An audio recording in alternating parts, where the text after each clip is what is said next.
ಎಲ್ಲರಿಗೂ ನಮಸ್ಕಾರ. ನಾನು ನಿಮ್ಮ ಲತಾ. ಇವತ್ತು ನಮ್ಮ ಕಿಚನಲ್ಲಿ ಈಸಿಯಾಗಿ ಕಡಾಯಿ ಚಿಕನ್ ಹೇಗೆ ಮಾಡೋದು ಅಂತ ಹೇಳ್ಕೊಡ್ತೀನಿ. ರುಚಿ ಅಂತೂ ತುಂಬ ಚೆನ್ನಾಗಿರುತ್ತೆ. ಯಾವಾಗಲೂ ಒಂದೇ ಥರ ಮಾಡೋದಕ್ಕಿಂತ ಈ ಥರ ಡಿಫ್ರೆಂಟಾಗಿ ಮಾಡಿ ಮನೆಯವರು ಕೂಡ ತುಂಬ ಇಷ್ಟಪಟ್ಟು ತಿಂತಾರೆ. ಯಾರಾದರೂ ಹೊಸ್ದಾಗಿ ನೋಡ್ತಾ ಇದ್ದರೆ ನನ್ನ ಚಾನಲ್ನ ಪ್ಲೀಸ್ ಸಬ್ಸ್ಕ್ರೈಬ್ ಮಾಡಿ, ಶೇರ್ ಮಾಡಿ. ಹಾಗಾದರೆ ಹೇಗೆ ಮಾಡೋದು ಅಂತ ನೋಡೋಣ ಬನ್ನಿ. ಇದರಲ್ಲೂ ಕಡಾಯಿ ಚಿಕನ್ ಮಾಡೋದಕ್ಕೆ ಮಸಾಲಾನ ರುಬ್ಕೊಳ್ಳೋಣ. ಈಗ ಗ್ಯಾಸ್ ಸ್ಟವ್ ಮೇಲೆ ಒಂದು ತವ ಇಟ್ಟಿದ್ದೀನಿ. ಒಂದು 2 ಟೇಬಲ್ ಸ್ಪೂನ್ ಆಗೋಷ್ಟು ಧನಿಯಾ, 1 ಟೇಬಲ್ ಸ್ಪೂನ್ ಆಗೋಷ್ಟು ಜೀರಿಗೆ, 1 ಟೇಬಲ್ ಸ್ಪೂನ್ ಆಗೋಷ್ಟು ಸೋಂಪು ಕಾಳು ಹಾಕಿ ಚೆನ್ನಾಗಿ ಹುರ್ಕೊಂಡಿದ್ದೀನಿ. ಒಂದು ಸ್ವಲ್ಪ ಚಕ್ಕೆ, 1-2-3 ಲವಂಗ, ಒಂದು ಸ್ವಲ್ಪ ಮೆಣಸು ಹಾಕಿ ಚೆನ್ನಾಗಿ ಹುರ್ಕೊಂಡಿದ್ದೀನಿ.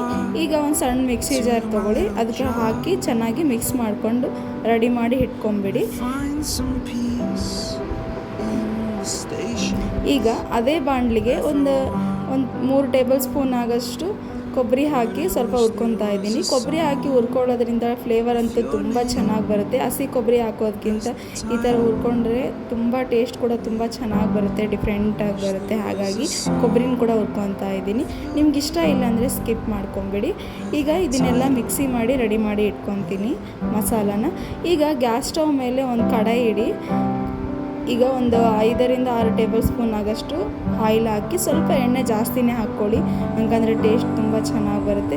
1 ಟೇಬಲ್ ಸ್ಪೂನ್ ಆಗೋಷ್ಟು ಜೀರಿಗೆ, ಬೆಳ್ಳುಳ್ಳಿ ಕಚ್ಚಾ ಜದ್ದಿದ್ದೀನಿ, ಅದೊಂದು ಸ್ವಲ್ಪ ಬೆಳ್ಳುಳ್ಳಿ ಹಾಕಿ ಚೆನ್ನಾಗಿ ಫ್ರೈ ಆದಮೇಲೆ 1-2-3 ಈರುಳ್ಳಿನ ಸಣ್ಣದಾಗಿ ಹೆಚ್ಚಿಟ್ಕೊಂಡಿದ್ದೆ. ಇದನ್ನು ಚೆನ್ನಾಗಿ ಫ್ರೈ ಮಾಡ್ಕೊಳ್ಳಿ. ಸ್ವಲ್ಪ ಕಲರ್ ಚೇಂಜ್ ಆಗೋತನ ಫ್ರೈ ಮಾಡ್ಕೊಳ್ಳಿ. ಈರುಳ್ಳಿ ಹಾಕೋದ್ರಿಂದ ಟೇಸ್ಟ್ ಕೂಡ ತುಂಬ ಚೆನ್ನಾಗಿ ಬರುತ್ತೆ, ಹಾಗಾಗಿ ಈರುಳ್ಳಿ ಹಾಕ್ತಿದ್ದೀನಿ. ಈಗ ಒಂದು ಅರ್ಧ kg ಆಗೋಷ್ಟು ಚಿಕನ್ನು ತೊಗೊಂಡಿದ್ದೀನಿ. ಚೆನ್ನಾಗಿ ತೊಳೆದು ರೆಡಿ ಮಾಡಿ ಇಟ್ಕೊಂಡಿದ್ದೆ ಆಲ್ರೆಡಿ. ಅದನ್ನು ಹಾಕಿ 1 ಟೇಬಲ್ ಸ್ಪೂನ್ ಆಗೋಷ್ಟು ಉಪ್ಪು, ಒಂದು ಅರ್ಧ ಟೇಬಲ್ ಸ್ಪೂನ್ ಆಗೋಷ್ಟು ಅಚ್ಚ ಖಾರದ ಪುಡಿ ಹಾಕಿ ಚೆನ್ನಾಗಿ ಮಿಕ್ಸ್ ಮಾಡ್ಕೊಳ್ಳಿ. ನೋಡಿ, ನಾನು ಚೆನ್ನಾಗಿ ಮಿಕ್ಸ್ ಮಾಡ್ಕೊತಾ ಇದ್ದೀನಿ. ಈಗ 1-2-3 ನಿಮಿಷ ಚೆನ್ನಾಗಿ ಕುದಿಸ್ಕೊಳ್ಳಿ. ಸ್ವಲ್ಪ ನೀರೆಲ್ಲ ಹೋಗೋತನ ಚೆನ್ನಾಗಿ ಕುದಿಸ್ಕೊಳ್ಳಿ. ಈಗ ಚೆನ್ನಾಗಿ ಕುದ್ದಿದೆ. ಈಗ ನೋಡಿ, ಮತ್ತು ಇನ್ನೊಂದು ಸಲ ಚೆನ್ನಾಗಿ ಮಿಕ್ಸ್ ಮಾಡ್ಕೊಳ್ಳಿ. ಈಗ 1 ಟೇಬಲ್ ಸ್ಪೂನ್ ಆಗೋಷ್ಟು ಅಚ್ಚ ಖಾರದ ಪುಡಿ ಹಾಕ್ತಿದ್ದೀನಿ. ನಿಮ್ಗೆ ಎಷ್ಟು ರುಚಿಗೆ ಎಷ್ಟು ಬೇಕಾಗುತ್ತೋ ಅಷ್ಟು ಹಾಕ್ಕೊಳ್ಳಿ. ಈಗ ಮತ್ತೆ ಚೆನ್ನಾಗಿ ಮಿಕ್ಸ್ ಮಾಡ್ಕೊಳ್ಳಿ.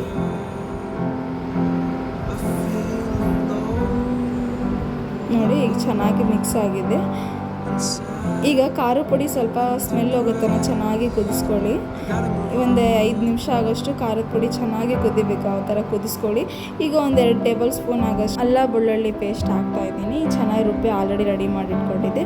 ನಾವು ಆಲ್ರೆಡಿ ಪುಡಿ ಮಾಡಿ ಇಟ್ಕೊಂಡಿದ್ವಲ್ಲ, ಮಸಾಲಾನ ರೆಡಿ ಮಾಡಿ ಇಟ್ಕೊಂಡಿದ್ವಲ್ಲ, ಅದು 1-2 ಟೇಬಲ್ ಸ್ಪೂನ್ ಆಗೋಷ್ಟು ಹಾಕಿ ಈಗ ಚೆನ್ನಾಗಿ ಮಿಕ್ಸ್ ಮಾಡ್ಕೊಳ್ಳಿ.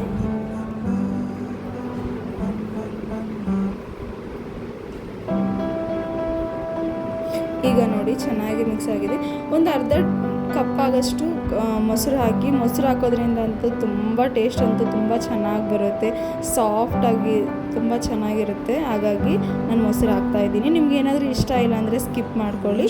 ಮೊಸರು ಬದಲು ಟೊಮೊಟೊ ಹಾಕಿ ಈಗ ಚೆನ್ನಾಗಿ ಮಿಕ್ಸ್ ಮಾಡ್ಕೊಳ್ಳಿ. ಈಗ ನೋಡಿ, ಪರ್ಫೆಕ್ಟಾಗಿ ರೆಡಿಯಾಗಿದೆ.